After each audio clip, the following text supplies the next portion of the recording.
नमस्कार साथियों, मैं मोहित डिमरी।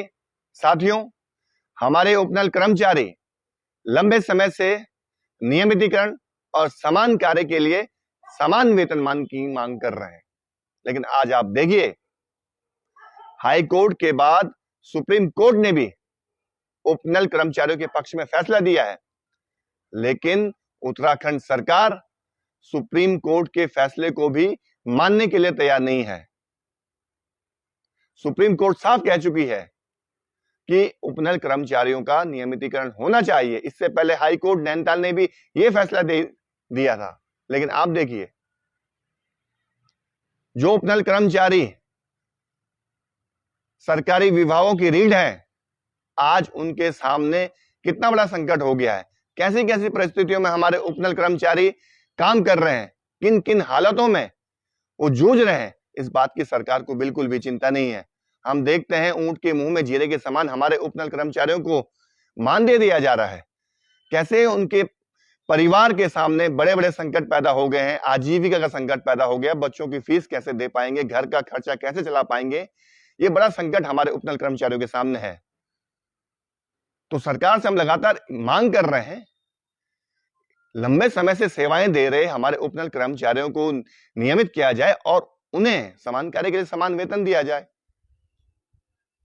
और 11 नवंबर को उपनल कर्मचारी महासंघ और संयुक्त मोर्चा द्वारा जो आह्वान किया गया है सचिवालय कूच का, मूल निवास भू कानून समन्वय संघर्ष समिति इसका समर्थन करती है। और हम कहना चाहते हैं, हम अपने उपनल कर्मचारियों के साथ इस संघर्ष में कंधे से कंधा मिलाकर खड़े हैं। माननीय मुख्यमंत्री जी थे हमारे बहुत बहुत नमस्कार। और उन माननीय मुख्यमंत्री जी तो हमारा भुल्ला का बराबर भी छन और बेटा का बराबर भी छन। और तुम भी एक सैन्य परिवार से छा, हम भी एक सैन्य परिवार से छिया मंत्री जी। और देखो आज उपनल लोगों की दशा होनी जा, हम तो सोचना चाहिए कि हमारा मुख्यमंत्री जी जरूर कुछ न कुछ सोचला, कुछ न कुछ कारला। और हम ते अभी भी विश्वास था कि नियमितीकरण का विषय में तुम जरूर कुछ न कुछ सोचला। और देखो, पहले तो तुम बुना चाहिए कि सुप्रीम कोर्ट को फैसला नहीं आए, सुप्रीम कोर्ट को फैसला नहीं आया। माननीय मुख्यमंत्री जी, सुप्रीम कोर्ट का फैसला भी आ गया है, सब कुछ हो गया। तो अब आप ही सोच लो, 20,000 उपनल कर्मी सैन्य कर्मियों के बच्चे हैं, गरीब लोगों के बच्चे हैं। कोई सैनिक से रिटायर है, कोई कुछ से रिटायर है। सभी आप भी जानते हैं कि क्या भरण पोषण होता है। तो हम तो हाथ जोड़ करके बोल रहे हैं कि आप नियमित कौन से कर्मचारियों को कर रहे हो। अगर उपनल 20 साल से खड़ा है तो उपनल वालों को नहीं कर रहे हो आप लोग, तो कौन से ऑफिस वाले, कौन से विभाग वाले नियमित हो रहे हैं। हम 20,000 कर्मचारी और उनके माँ बाप सारे आपके परिवार के साथ खड़े हैं।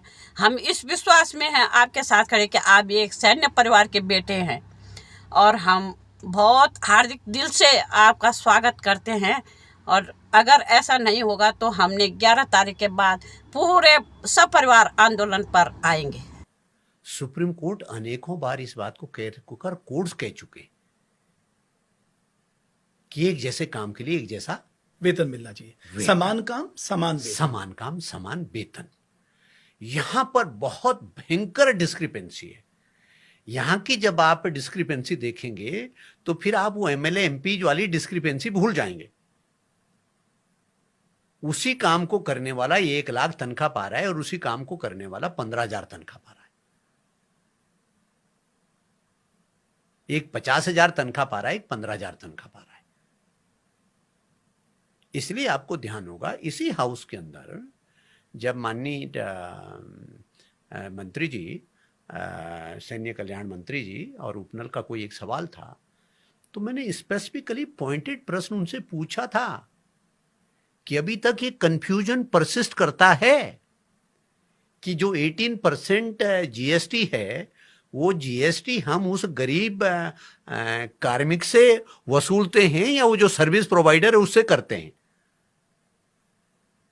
यदि भी उनका जवाब था कि नहीं, कार्मिक से नहीं लेते, ऑटोमेटिकली कार्मिक से ही जाता है सर, सर्विस प्रोवाइडर क्यों देगा। लेकिन मेरा ये इस बात में कोई दो राय नहीं है कि हमने देखियो, एक तो हमने कार्मिक ऐसे रख लिए कि भाई हमने कहा भाई चलो यार आप 15 दिन के लिए किसी काम के लिए हमने रख लिए, हमारे 15 दिन का काम था उसको रख लिए। किसी को कहा भाई 10 दिन के रख लिए, निकाल हो गया। किसी को कहा 20 दिन के लिए, तो भाई हो गया। उनको आपने वेजेज, मिनिमम वेजेज वगैरह दिया, मिनिमम वेजेज एक्ट है फलाना, उसमें वो तो पालन आपको उसमें भी करना पड़ेगा, मिनिमम वेजेज एक्ट हो गया। लेकिन जो लोग आपको 5-5, 10-10, 15-15 साल कर रहे हैं, तो आई थिंक उनको तो कहीं ना कहीं रेगुलर कर्मचारियों के साथ पैरिटी जैसे लाने की आवश्यकता महसूस। मैं आपको एक और एग्जांपल देता पैरिटी, हूं। सेल मैंने टैक्स शब्द, parity. I am very careful कि मैं थोड़ा सा शब्दों के मामले में, चयन के मामले में, क्योंकि मीनिंग इसके अलग अलग हो जाता है। मैं आपको एक एग्जांपल देता हूं। जैसे 2007 में कुछ सेल टैक्स के लिए आउटसोर्स से कर्मचारी रखे गए। अभी मैं देख रहा था इस साल में उनको निकाल दिया गया। अबाउट 133, कुछ यहाँ से थे कुछ वहाँ से थे। अब आप सोचिए वो 50 साल की एज के आसपास होंगे। उनके अनुभव का शायद कोई मुकाबला कर भी नहीं सकता, या उनका एक्सपीरियंस जो उस काम में हो गया है। अब सोचिए उम्र के इस पड़ाव में वो सारे लोग निकाल दिए गए। सर ये तो मुझे लगता है कि इससे बड़ा इनजस्टिस और क्या हो सकता है। नहीं, बिल्कुल, मैं इस बात को कई बार, मुझे बहुत हॉन्ट करता है ये कि भाई या तो हम ये कहें कि हमने 15 साल इनसे कुछ नहीं कराया, ये नाकाबिल थे, या तो हम कहें कि 15 साल हमने इनसे कुछ नहीं कराया। और यदि 15 साल वो प्रोडक्टिव मेन पावर था,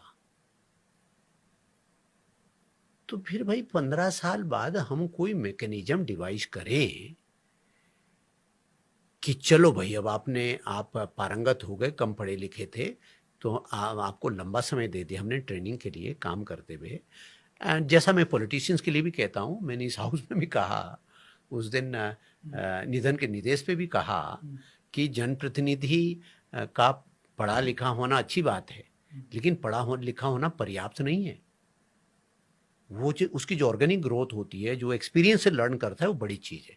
तो ये कर्मचारी लोग यदि इतना कि ये एक्सपीरियंस से लर्न कर रहे हैं, तो कहीं ना कहीं पर इस बात पे तो विचार होना ही चाहिए कि कभी ना कभी तो इनको भी जॉब सिक्योरिटी की तरफ ले जाना पड़ेगा। बिल्कुल ले जाना चाहिए।